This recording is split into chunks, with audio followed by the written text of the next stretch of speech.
All right, these are the answers to our quiz review for parametric and polar equations. We're starting with parametric, and they asked to give us two equations, one for x, one for y, both in terms of parameter time, and then they want us to fill in a table. So all we're doing here is taking those times and putting them in for each of these equations. So if we put it for -2 here, -2 squared is 4, 2 times 4 is 8, 10 minus 8 would give us an x value of 2.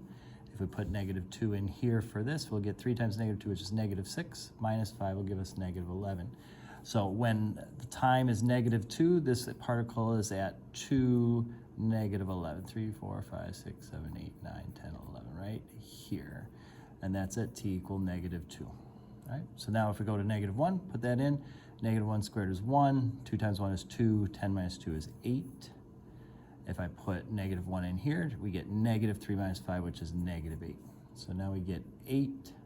It's 2, 3, 4, 5, 6, 7, 8, and -8, which is right about there. All right, so the particle has moved to here. We'll put an arrow indicating that we went from this side to this side, and this is at t equal -1. Okay. If I put 0 in, I'm going to get 10 for x. If I put 0 in here, I'm going to get -5 for that. So now we're at 10 and -5, right about there. So now the particle has moved to here. We'll put an arrow indicating that. And that's at t equals 0. You don't necessarily have to put these t values in. I just like to make sure we know like what each of those means. All right, if I put 1 in here, we're going to get 10 minus 2, which is 8. If I put 1 in here, we're going to get -2. So now we're at 8, -2, right about there. So now we've made a turn, and we're coming back this way. So arrow going that way. That's at t equal 1. And then if I put 2 in, I'm going to get 2 and then +1, which is right about there. All right, so this is what this particle has done, at least from here to here. That's what that looks like in that there. So number 2 says, can you eliminate the parameter for this? So in order to eliminate the parameter, what we need to do is get t by itself in one of these equations. So we'll start with the y one. That looks a little bit easier. So if I take y equals 3t minus 5, add 5, divide by 3, I get t equal to that. What I'm going to do then is take that and put it in for t in the x equation. So x is going to equal 10 minus 2 times y plus 5 over 3 squared. You don't have to necessarily go any further. That is an equation in terms of y and x where the parameter has been eliminated. Number 3 says, at what time does y equal 130? So y equation was this one, 3t minus 5. So we want to know, when does 3t minus 5 equal 130? And if you add 5 and divide by 3, we're going to get at t equal 45. 45 seconds, that's when this will be at a y value of 130. And this one says, when x equals -118, what does y equal? So we're going to find the time when x is -118. So I'm going to put -118 equal to the x equation. Subtract 10, divide by -2, and t squared is equal to 64. So that's technically at 8 or -8. So there's 2 different times that we have an x value of -118. So we're going to find the y value at each one. So we'll start at -8. When t equals -8, y is going to equal 3 times -8 minus 5. This is -24 minus 5. We'll get a -29 for that. Okay, so that's one answer. And then at 8 seconds, we'll put 8 in here. And we're going to get 24 minus 5, which is 19. Okay, so there's 2 times when x equals -118. At -8 seconds, it's at a height of -29, and at +8 seconds, it's at a height of 19. But both of those are at a x value of -118. All right, another parametric equation. This time, sine and cosine are brought in, and we want to sketch this out. So we're going to put 0 in for t. The sine of 0 is 0, so that's going to give us 0 for the x. The cosine of 0 is 1, so we're going to get 4 times 1, which is 4. So 0, 1, 2, 3, 4. This is where we're starting. This is at time 0. Okay. Pi over 2, the sine of pi over 2 is 1, so we're going to get 3 times 1, which is 3. The cosine of pi over 2 is 0, so we're going to get 0 for that. So 1, 2, 3, we're going to get 3, 0. This is going to curl down like this in this direction. So put the arrow like that. That's at t equal pi over 2. All right, sine of pi is 0 again. Cosine of pi is -1, so we're going to get -4 for that. So 0, -4 would be right about here. So this comes in this way, that fashion. That's at t equal pi. 3 pi over 2, the sine of 3 pi over 2 is -1 times 3 will give us -3. The cosine of that is 0, so we get -3, 0 right there. So this will come up in this fashion. And then finally, when you put 2 pi, it's the same as 0, so we're going to come right back to where we started. So this is this right here, and we get an ellipse, major axis going this way, all the things that we knew before. All right, can we eliminate the parameters? So for this one, it's a little different. We're not going to isolate t this time. Instead, what we're going to say is we'll divide by 3 and say sine of t is equal to x over 3. We're going to divide by 4 on the other one and say y over 4 is equal to cosine t. And we know that sine squared plus cosine squared equals 1. So we're going to take x over 3, square it. We'll take y over 4, square it. Sine squared, cosine squared equals 1. There's our equation without a parameter. All right. So not the same as the other one, just a little bit different here. Now number 7 is a little bit of a stretch question. It says, where does this graph intersect the line y equal x? Well, when it's going to intersect y equal x is when y equals x. We have 2 different equations, one for y, one for x. What we're going to do is set those equal to each other. All right. So maybe you thought of that. You're like, that makes sense when y equals x is what I'm looking for, but then you got here and you weren't sure. Now you could graph this and see where they intersect on your calculator, but we're going to do something a little different. What I'm going to do is divide by cosine t, and I'm going to divide by 3. All right, so that's going to cancel the 3 here and cancel the cosine there. What's going to give us is 4/3 equal to sine over cosine, and sine over cosine is tangent. So what I want to know is when is the tangent equal to 4/3? So we're going to take our calculator and we're going to go inverse tangent of 4/3, and we get 0.927. So that's a radian measure, but that'll be the time, 0.927, blah, blah, blah. That'll be the time that corresponds to when these are equal. All right, so what I'm going to do then is I want to store that time. So I'm going to store that number into, say, alpha A. So now my letter A is that time. And if I were to take and graph these equations and go to trace alpha A, there's 2.4, 2.4. That's where they're equal. So if you saw that line y equal x go right through there, it would hit at that point 2.4, 2.4. So I had to figure out when they were equal to each other and then what was the x and y coordinate at that time. Now there is another time, if you can kind of picture the line y equal x going through here, it's going to hit down here somewhere, right? So I want to find that time as well. Now the thing about that is it's just 180 degrees or pi radians across.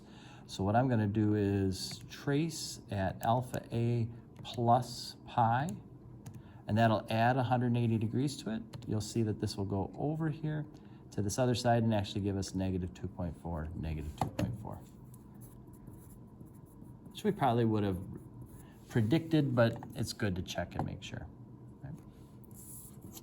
All right, now we get the polar equations.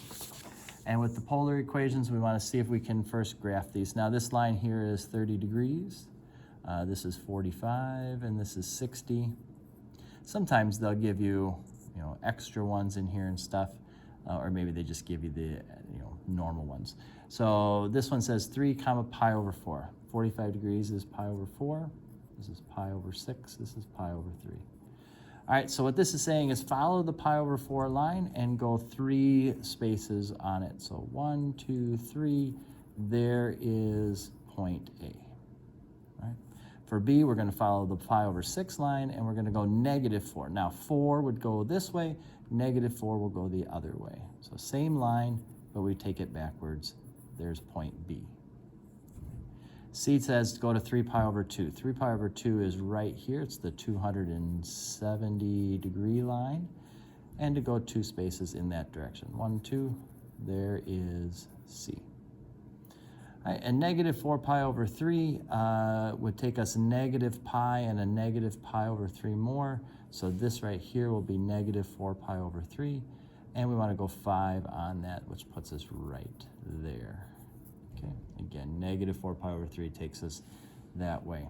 Okay, so we plotted and labeled the points. Now we want to find the rectangular coordinates for each one.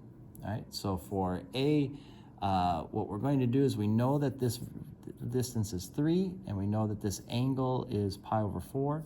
So what you can consider is that, all right, the x-coordinate deals with the adjacent side. So the cosine of this angle would be adjacent over hypotenuse. If we take the hypotenuse times that, we're going to get 3 times the cosine of pi over 4. That'll be our x-coordinate.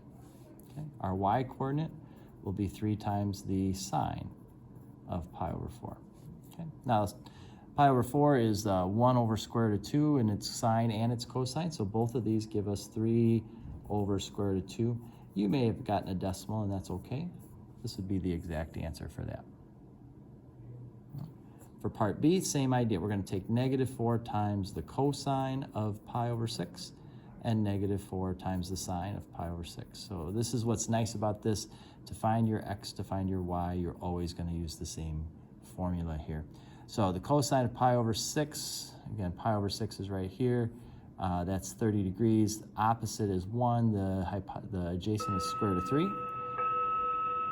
So the cosine of pi over 6 is square root of 3 over 2. Take that times negative 4. We're going to get negative 2 square root of 3.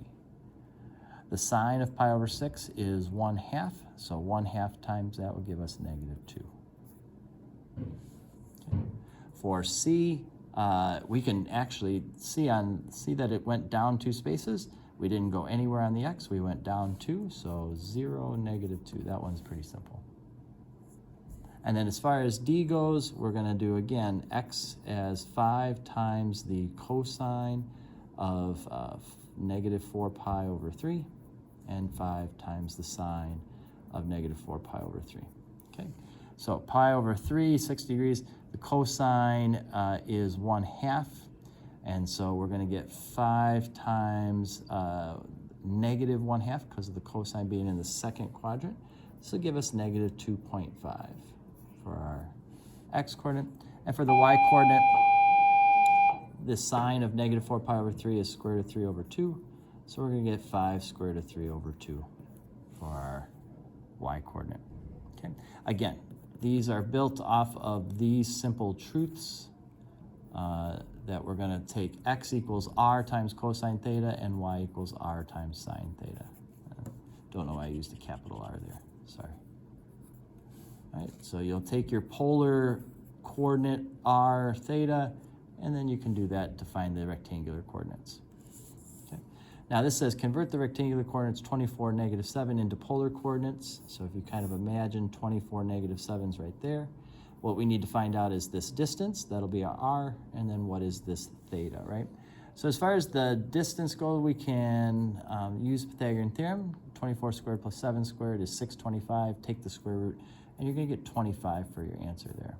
So 25 is our r value, our radius value. As far as this angle goes, I'm going to take the calculator and go second tan, inverse tangent of 7/24. All right, and I'm sorry, that should be a negative 7/24 because of it being below the x-axis. So I'm going to insert that. And we're going to get a negative 0.284 for the radians on that. Okay. Now there are other options for this. You could have found this length here and then did a negative 25, or you could do a positive value around. There's lots and lots of options for the same point in polar graphs, whereas for rectangular, there's only one available.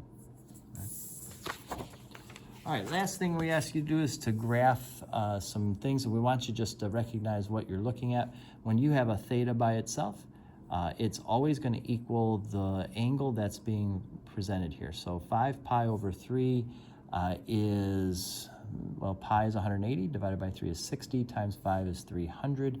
So we're talking about a 300-degree angle, so right about here, okay?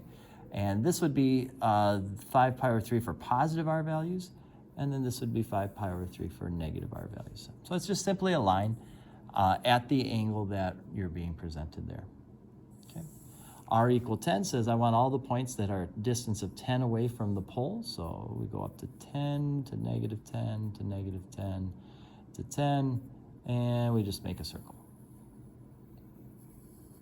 Pretty simple. That's all that r equal 10 is. Okay. This one's a little different.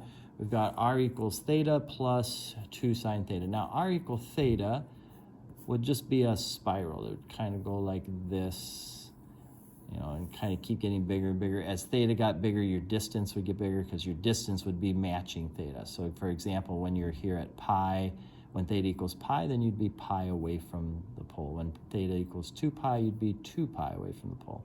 Then 3 pi, 4 pi, so on. But we're adding 2 plus sine, or 2 times sine theta to that, and that's gonna adjust this a little bit. So rather than mess around with this, why don't we just go ahead and go to mode and switch it over to polar mode. And now we have our r in there instead of anything else. And we're gonna go theta plus 2 sine theta, right? And for my window, yeah, that looks fine. Let's hit graph. All right, and you can see that it looks like a spiral. What's happening though is instead of a spiral that normally would just go like this one has some things that are getting bigger, and then it kind of shrinks back, and then it flattens out. It is getting bigger over time, but it's going to kind of have a little wiggle to it as it does.